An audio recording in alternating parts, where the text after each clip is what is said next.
There was once a beggar who sat every single day at the same corner of a busy marketplace.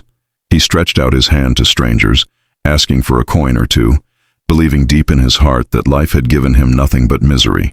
He compared himself constantly to the merchants who walked past in silk robes, to the children who carried baskets of bread, even to the stray dogs who seemed to find scraps more easily than he could find kindness.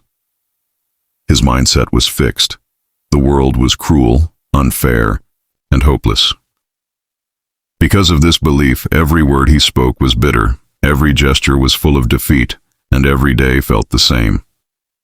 He saw himself as a victim, trapped in a cage with no key, and therefore he never searched for the door that might free him.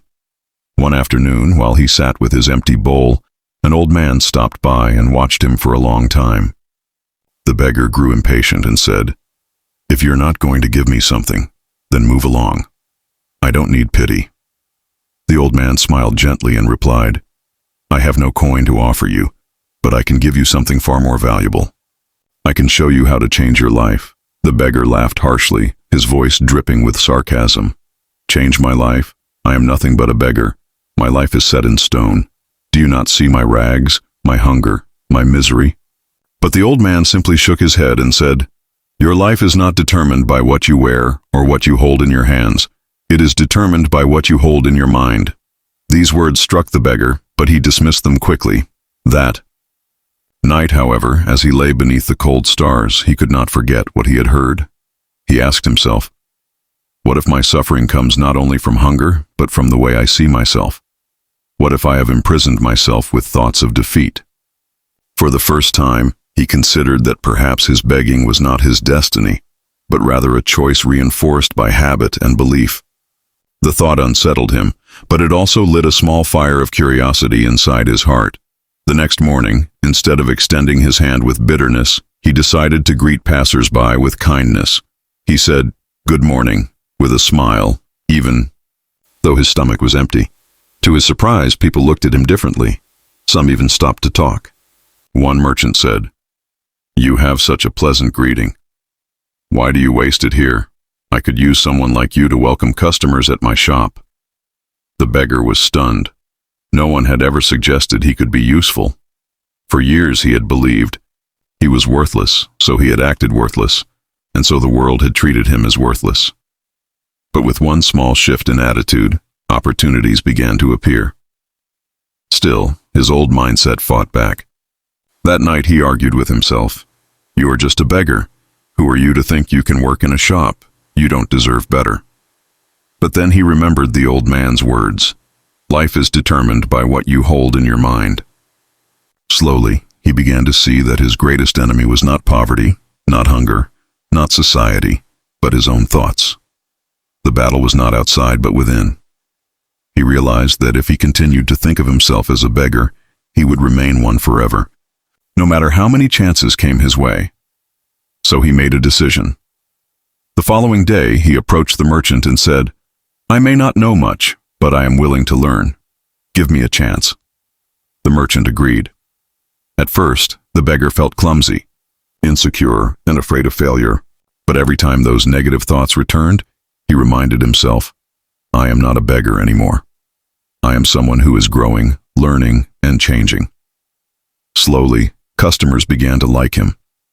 His smile grew natural, his words more confident, and his heart lighter. Weeks turned into months, and the man who once sat hopelessly on the street corner was now earning honest wages. He rented a small room, bought clean clothes, and ate warm meals. But more importantly, he discovered the power of his own mind. He understood that his circumstances had not changed until his perspective did. The world outside shifted only after Yeo. He shifted inside. And whenever doubt whispered to him again, he remembered the old man's wisdom and chose to replace self-pity with gratitude and determination. One day, the beggar-turned-worker crossed paths with the old man again. Overcome with emotion, he bowed deeply and said, "You have saved my life, not with food or money, but with a truth I never saw before. You showed me that the prison was never the world, but my own thoughts. And once I changed them, the gates opened wide." The old man smiled, placed a hand on his shoulder and replied, "Remember this always. Poverty of the mind is far worse than poverty of the body. The mind creates the life you live. Guard it well." From that day on, the man dedicated himself to helping others who had fallen into despair. He spoke to beggars, to orphans, to workers, and told them his story. Many dismissed him, just as he had once dismissed the old man. But some listened, and in their eyes he saw the same spark of hope he once felt. He knew that not everyone would change, but those who did would discover a power greater than wealth. The power to transform themselves through the renewal of the mind. And so the beggar who once cursed his fate became a living example of transformation. He proved that a change of mindset is the seed of a new life, that the thoughts you water grow into the reality you live. His journey was not about coins or clothes or status, but about the inner shift from victimhood to possibility, from despair to hope. And the lesson he carried until his last breath was this: if you change your mind, your life will change. The choice is always yours. As his life blossomed, the man realized that the transformation was not about becoming rich or powerful, but about finally becoming free.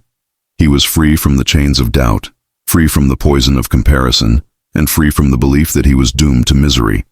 Freedom, he understood, begins in the mind long before it appears in reality. He began to wake up every morning with gratitude instead of complaint, with purpose instead of despair. Even small things, like the smell of fresh bread in the market, or the warmth of the sun on his face, filled him with joy. He had been blind to these gifts before because his mind had been clouded with bitterness. Now, with a clear perspective, every ordinary day felt like a blessing. The merchant who had given him work noticed his dedication and gradually trusted him with more responsibilities. One day, he asked the man to manage the stall in his absence. The man's heart raced with fear. What if he failed? What if customers mocked him? What if he made mistakes? But then he caught himself. He remembered the old thoughts that once controlled him and realized he had a choice: to let fear paralyze him or to embrace growth. With courage, he took the responsibility, and by evening, the merchant returned to find the stall not only running smoothly, but with more sales than usual. This moment became a milestone for the man. He saw clearly that courage does not mean the absence of fear, but the decision to act in spite of it. As months passed, he saved his earnings and started thinking bigger. He dreamed of opening his own shop one day. But again, doubt returned. What if I fail? What if I lose everything? Yet he reminded himself of the truth.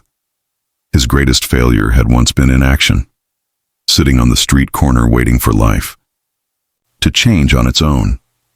Now, he understood that dreams require effort, discipline, and above all, belief. So instead of surrendering to fear, he began learning. He studied how to manage money, how to treat customers with respect, how to build trust. Slowly, his dream of independence started taking shape, not as an impossible fantasy, but as a goal within reach. Eventually, the day came when he had enough savings to rent a small shop. It was not grand or luxurious, but it was his, on the first day. As he opened the doors, he felt a mixture of pride and humility. He remembered the nights he had slept hungry, the mornings he had begged for scraps, and the voice of the old man that had sparked everything. He whispered to himself, "This shop is not just wood and walls. It is proof that a man's mind can rebuild his life." And as customers entered, he greeted each one with the same kindness that had once opened the first door of opportunity. But success did not mean the end of struggles. There were days when business was slow, when bills piled up, when fatigue weighed on him heavily. The temptation to complain, to slip back into despair, returned. Yet now he had built inner strength. He told himself, hardships are not signs of failure, they are lessons. Each problem carries wisdom. Instead of blaming circumstances, he asked, what can I learn? How can I grow? This mindset turned every challenge into fuel. Slowly, his shop became known in the community, not only for its goods, but for the man's honesty and warmth. People came not just to buy, but to feel inspired. As years passed, his story spread. parents pointed to him when teaching their children about perseverance. Other beggars whispered his name with both disbelief and admiration. Some even approached him for guidance, and he would sit with them, sharing the same wisdom that had once saved him. He would say, "Do not measure yourself by your rags today. Measure yourself by the strength of your thoughts, for they will shape tomorrow." Many laughed, just as he once had, but a few listened carefully, and he knew, even if only one life was changed,